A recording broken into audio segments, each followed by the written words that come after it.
How do you see it? Where is this going to go?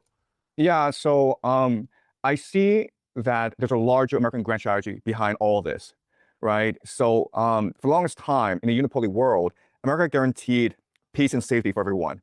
And that's what allowed for global trade, and that's what allowed for a period of tremendous peace and prosperity.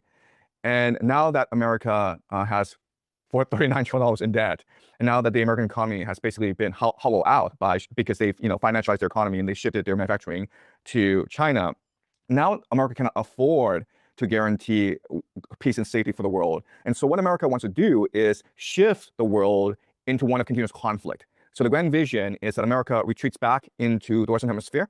It's something called the Monroe Doctrine, where it's complete control over all the nations of the Western Hemisphere, including Venezuela, Cuba. But after Cuba, then we can imagine the Americans will target Canada, Greenland, Mexico, Colombia. It's all part of this greater North America project, right? So you create a fortress, North America, and then you plunge the world into war by causing conflicts throughout the world. So in Europe, there'll be a war between the Russians versus Ukrainians, backed by the Germans, the French, and the British. And that'll be a continuous war that could go on for decades. And while this war is raging, America will provide financing, armaments, and resources to Europeans to ensure that they will fight this war to the last European, right? And by doing this, the Americans can sustain their national debt and grow their economy.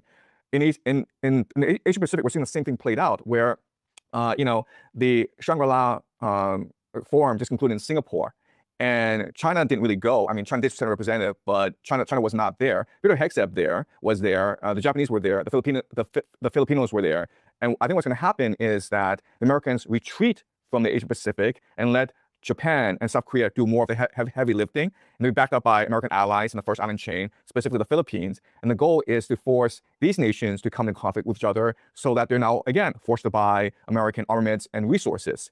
And so that's the world that America wants to create, a war of continuous conflict, which is very similar to World War II. Remember, the World War II was the greatest thing for America. Trump talks about how to make America great again. Well, World War II is what made America great, because the Europeans exhausted themselves on the battlefield, and then the Japanese exhausted themselves on the battlefield in China. And then towards the end, the Americans came up and cleaned house and conquered the world and established Pax Americana. So I would not be surprised if American strategists were not playing the same thing, where they want to plunge the world back into World War III, and then America will be left alone, and America can rebuild its manufacturing base. And eventually, when the time is right, America will then conquer the world again and establish Pax Americana again.